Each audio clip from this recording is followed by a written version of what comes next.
Ignition sequence start. 6, 5, 4, 3, 2, 1, 0. All engine running. Liftoff. We have a liftoff. The ISS National Laboratory is a research and development hub aboard the International Space Station, managed by a nonprofit organization, the Center for the Advancement of Science in Space, under a cooperative agreement with NASA. They provide access to the unique microgravity environment of low Earth orbit for scientific experiments, medical research, and technological innovation. One of the key services provided by the ISS National Lab is facilitating collaboration between private companies, academic institutions, and government agencies to conduct experiments in space.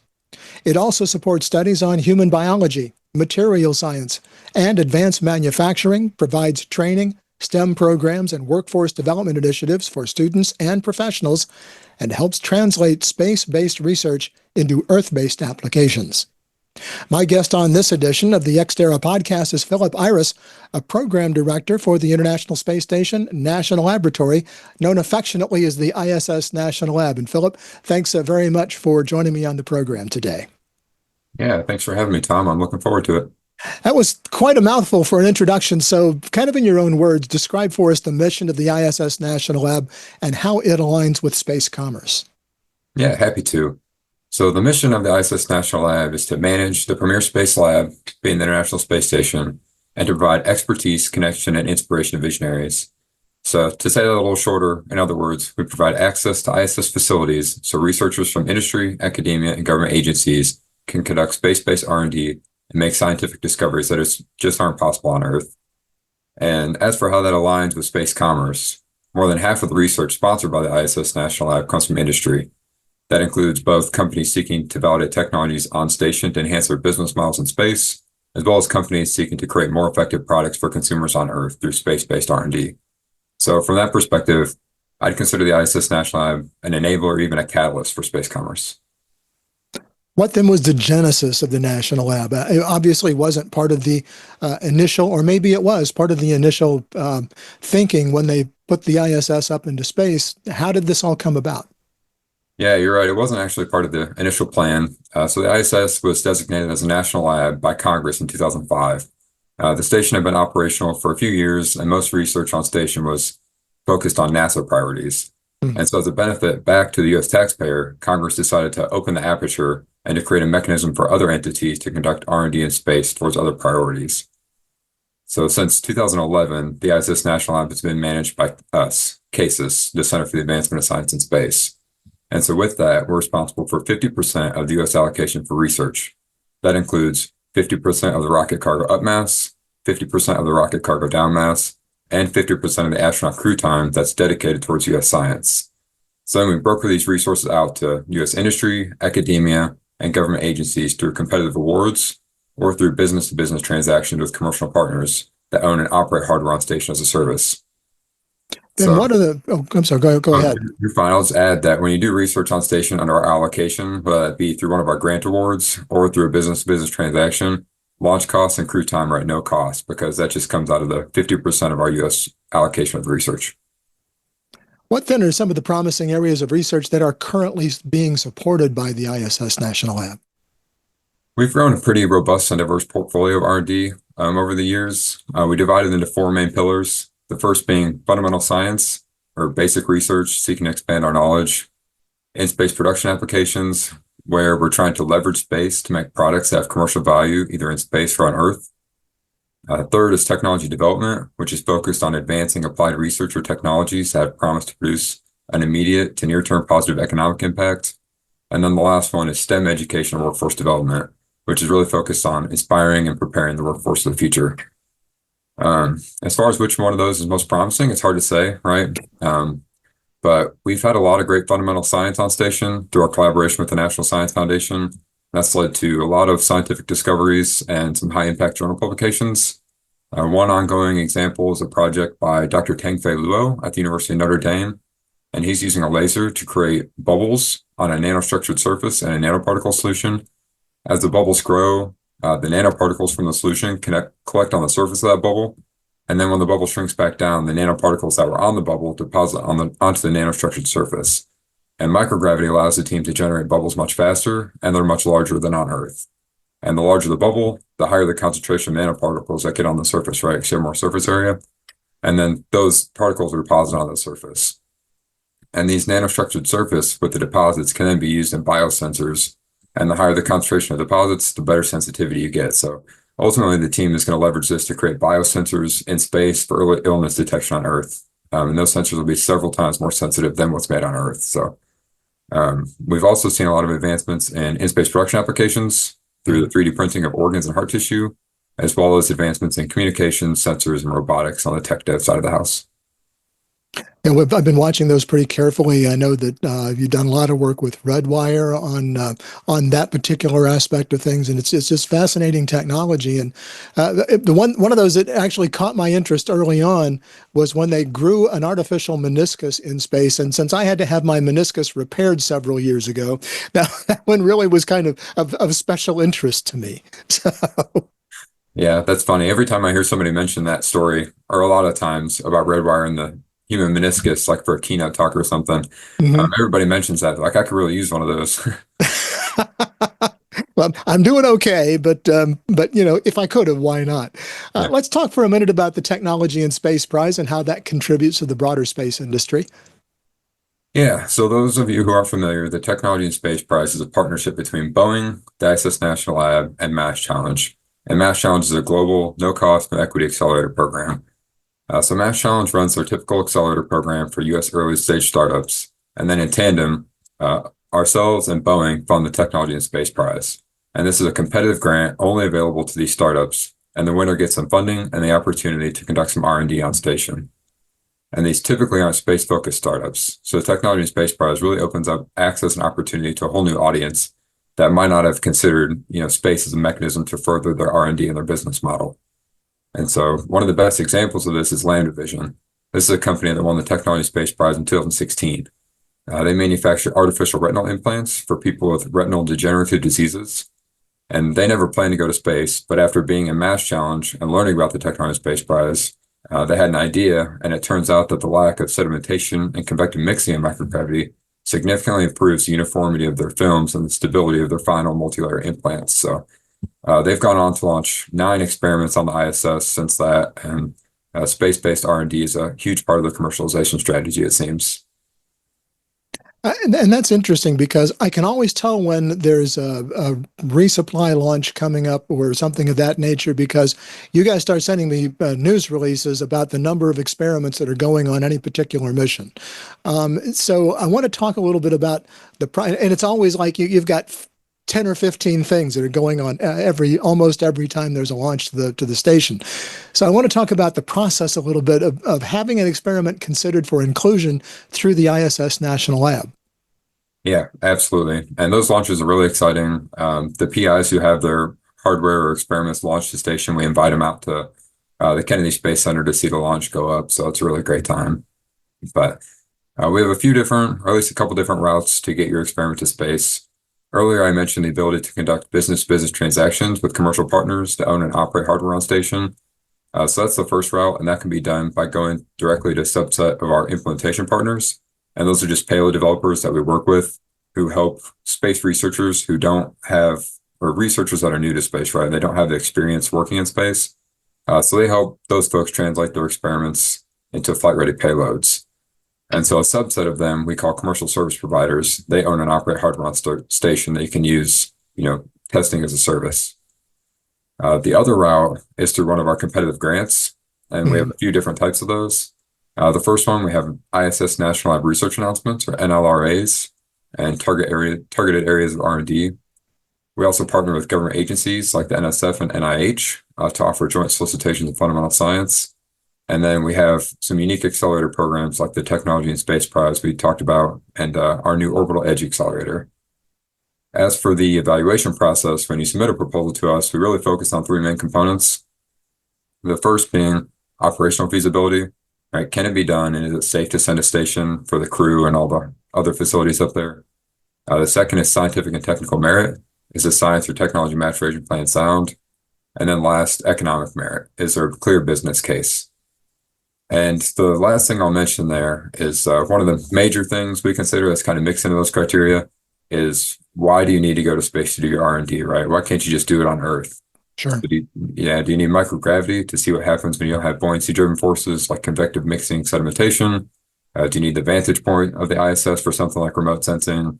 Or do you need to expose some material to the harsh environment of low Earth orbit? Right, we've got things like atomic oxygen, radiation, vacuum, thermal cycling, and stuff like that. So then what challenges do startups in particular face when they're conducting experiments on ISS, and how does the lab help those startups address those challenges? Yeah, so one of our biggest challenges in general is just educating folks like startups that they can actually send their R&D to space, and that the ISS National Lab and the ISS is a avenue to do that. So I appreciate the opportunity to join today's podcast and talk about it. The biggest challenge for probably most startups is just taking your research concept from a traditional lab on the ground and then configuring that into something that's safe for the astronauts. It actually fits on the ISS and it meets all the power and resource requirements. So that's really why we work so closely with our implementation partner community, and we encourage researchers to reach out to them early in the process. They really have a wealth of knowledge about doing research in space and specifically on the ISS. That's kind of interesting. I really hadn't considered, and I should have, that there is limited space and limited power available aboard station, and that really can affect what is able to be done in terms of experimentation.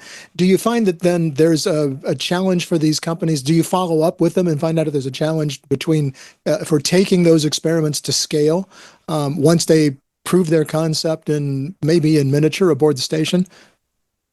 Yeah, we work with them all pretty closely throughout the process of, getting things on contract, preparing for a launch, and getting through all the safety verification processes. But there are some pretty cool, differences between doing research in space and on Earth. I mean, just scientifically not having gravity, right? We all grow up on Sure. Earth, and all of our instincts and intuition, everything are shaped by gravity, right? When something falls, or when you drop it, it falls, right? There's no question. So it's cool to see what happens when you get in microgravity. Sometimes you can guess what's going to happen, but most of the time it's totally unexpected and you see some really cool stuff. From a practical perspective, the implementation partners really work hard with the limited space, power, and facilities. We have some really great hardware up there, but you just can't launch like the latest and greatest state-of-the-art thing every time you want to put an experiment up there. We just don't have Sure. the rocket space. So they do a great job, and you can't change things once you're up there. In general, from a commercials perspective, I'd say that's one of the biggest challenges right now. It's just the small scale of our facilities relative to Earth, the long wait times between iterations. We're just not to the point where we can support like a commercial R&D and manufacturing cadence. We talked a little bit about the human meniscus experiment that Redwire conducted. Talk a little bit, if you would, about the role of microgravity in enabling innovations like that, regenerative medicine, and we've also talked some about the material sciences. Yeah, so the ISS and space are just really enabling platforms for these kind of scientific advancements. We go to space not for fun, but because you can do these cool things. So on the material science side, you can synthesize or process materials that have much more uniform microstructures and significantly reduce defects. You can even create entirely new materials or structures. On Earth, when you process a material, any difference in temperature or density in the melt leads to things like sedimentation, stratification, mixing, and ultimately these things lead to non-uniformities and defects that reduce the material's performance. So in microgravity, where these forces are alleviated, it opens up a lot of opportunity. In addition, in microgravity, you have forces like surface tension and capillary forces that are, not important on Earth, but when you get in microgravity, they're, dominant, and you can take advantage of that to do cool things like containerless processing and like spherical drops and fluidic templating. Then on the regenerative medicine side, the space environment has been shown to accelerate aging. So that's a huge advantage for studies in that area. Earlier, I mentioned the 3D printing of organs and heart tissue. We also have a lot of protein crystallization research going on to identify viable drug candidates. Overall, I would just say microgravity processes tend to be much slower and diffusion controlled. This results in a much higher quality final product, and that covers a wide range of applications. When you talk about things like that, though, and you think about particularly maybe the pharmaceuticals, and they develop a pharmaceutical in space in a microgravity environment, how Is it challenging then for the company to do those very pure kinds of pharmaceuticals and things in a gravity environment, whereas they were developed in a microgravity environment? Yeah, it really depends on the experiment. Some of Hmm. them, you're learning things in space that you can then take to improve your process on Earth, and some things you're doing in space to produce a product that's going to then be used on Earth. So it really depends, but there are definitely a lot of challenges, especially on the pharmaceutical side of the house, where you have to deal with like the FDA and other regulations like that. Of course, eventually all that manufacturing will be done in space, but we're a Yeah. ways off from that yet. Yeah. My guest is Phillip Irace, a program director for the International Space Station National Laboratory on the Xterra podcast. Take a moment right now to click subscribe to be sure you don't miss any of our podcasts, or if you're watching on YouTube, any of the videos from Xterra, the Journal of Space Commerce. And please consider becoming a paid subscriber. Whether you're a space professional or an enthusiast, paid subscribers have first access to premium articles and podcasts focused on the new space economy. Just visit www.xterrajsc.com and help keep the Journal of Space Commerce independent as we chronicle, cajole, and, when necessary, critique the commercial space industry. Phillip, how has the ISS National Lab evolved since its inception? We talked about how it was formed, but how has it grown? How has its mission changed, and what new opportunities have emerged? Yeah, great question. So when CASIS was selected to manage the ISS National Lab, something like this had never been done before. So there's really a lot of learning on the fly, and we had to build out a big market that didn't exist. So over the years, we've helped enable a robust community of researchers, general partners, and then our implementation partners. And I mentioned the implementation partners specifically because really a lot of the success of our payloads is due to their hard work and dedication. As we grew to understand the needs of the research community, our implementation partner community began to develop more facilities. So not only would Station be a unique place to support R&D, but it have some of the similar bells and whistles that you might have in a lab here on Earth. And this is what ultimately led to our commercial service providers that offer their facilities via space testing as a service. We've also forged partnerships with government agencies like NSF and NIH. We work closely with some folks in SpaceWorks, which is the innovative arm of the Space Force. We have the Technology Space Prize with Boeing and Mass Challenge we've discussed. That alone has resulted in more than 30 projects reaching Station. And that case specifically, I consider a big success story. Those 30 some odd companies have gone on to raise over $440 million in follow-on funding from grants and venture capital. And as for new opportunities, we have our new ISS National Lab Orbital Edge Accelerator, where we have 3 funding partners that are each committing $1 million. That will be divided $500,000 each amongst a cohort of 6 companies. And then those companies will be able to propose projects that would be launched to Station. What role do you see for small satellites or CubeSats in future ISS-based research? Yeah, so small sats and CubeSats have played, and they'll continue to play a role in ISS research. The ISS has a unique vantage point and a different orbital path than traditional satellites. Mm-hmm. So CubeSats deployed from Station get to leverage that and at a fraction of the cost of launching a traditional satellite. So they've been used when launched from ISS for everything from atmospheric measurements to communications demonstrations to propulsion system demonstrations. So we expect to see that continue through into Station. Can you talk about some of your other big success stories from the portfolio? Yeah. So one of the recent ones that comes to mind is a startup company called Escrow Biotech. Mm-hmm. That's the startup that originated out of the University of Connecticut, and the founders are Yupong Chen and Marianne Snow. So they developed Janus-based nanoparticles, and these are synthetic molecules that self-assemble into Janus-based nanomaterials that can then be used for targeted drug delivery to treat illnesses like osteoarthritis or cancer. So these nanomaterials can be loaded with therapeutics, such as RNA drugs that stop cartilage breakdown and stimulate cell formation, and then they can be injected into the affected area. So on Earth, their products were performing well. They had slight defects due to these gravity-driven forces like convective mixing.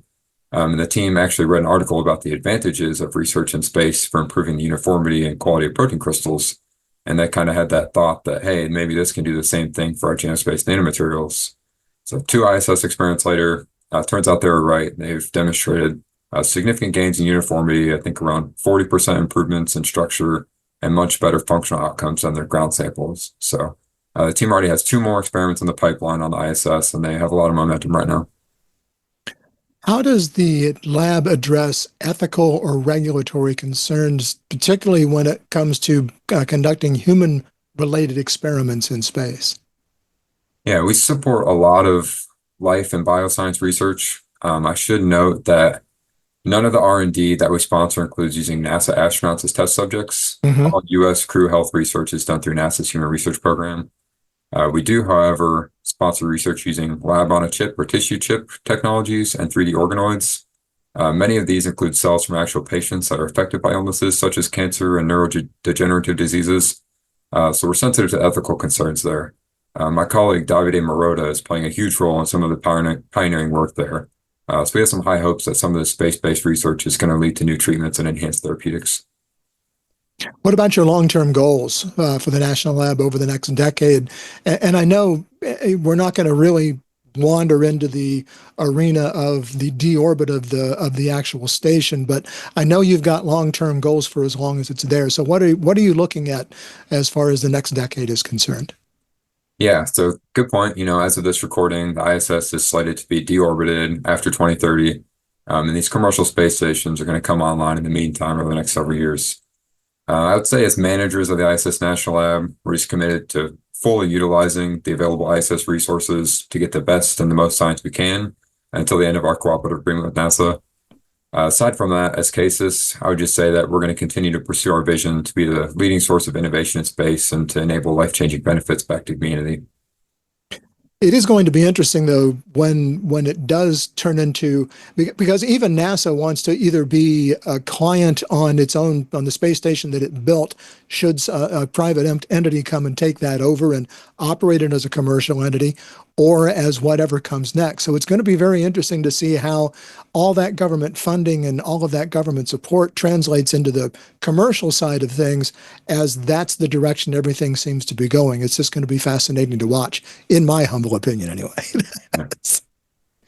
Let's talk about some of the early criticisms of the ISS. It costs a lot of money to put the ISS in orbit, and it's obviously it's still under construction. It's constantly being added to. Has this situation gotten better or worse? And I think what I'm asking here is, does the public understand the value that they're getting from what's happening aboard ISS? Yeah, it's a tough question, right? I mean, I can't speak to the cost of ISS infrastructure and sustaining costs. I mean, that's Sure. all in NASA's purview, but I'd say access to space is getting better, becoming much more economical as launch costs go down. You kind of alluded to on the commercial side. It's going to change. These costs are still heavily subsidized by the government, so that might change post ISS, and everything's very dynamic right now. As for research on the ISS specifically, I think the public is getting a lot of scientific results and discoveries out of the money that goes into ISS. And I mean, the cost to do research on ISS has gone down pretty substantially over the years as these commercial service providers put facilities on the ISS and establish consistent pricing models. It's really opened up space to a lot more users. I would even say that ISS research is in its prime right now. I mean, they've dubbed this the decade of results. We're getting, just on the ISS National Lab side, probably on the order of 75 to 100 very high quality scientific publications out of ISS research every year. Things are being fully utilized, and we have a really good backlog of science projects ready to go up. So it's both a good and a bad problem to have, but things are, I think, going well. When people talk about costs and you think about the cost to a company, what is that investment on the part of the company to get something involved in the ISS National Lab? How much, obviously you want them to have some skin in the game. What does that take? Yeah, it depends on the scope of the project. So our budgets are typically split into two parts. One part being the team's budget that you're mentioning there, and the second part being the cost to have that payload developer or implementation partner kind of work to get your research into a flight-ready payload. And so really the price depends on the complexity of the experiment, but we've seen things range on the order of $100,000 all the way up to 10 million. So it really just depends, but there are definitely a lot of affordable experiments that give great science that can be done. How do you see the integration of AI and robotics into future ISS-based research? Yeah, so station continues to change and I think we embrace the ability to use tools like AI and robotics to get more and better R&D. In general, I think the future of AI and robotics in space is going to be really interesting, right? Some work has to be done by humans and some can be fully automated, but there's also this whole spectrum in between those two scenarios where the most efficient solution is a combination of, human and machine interaction. So it'd be really interesting to see where that goes on these future commercial space stations. But let's hope we're just a long way from open the pod bay doors, Hal. I'm sorry, Dave. I can't do that. I don't think anybody wants to see that scenario play out in real life.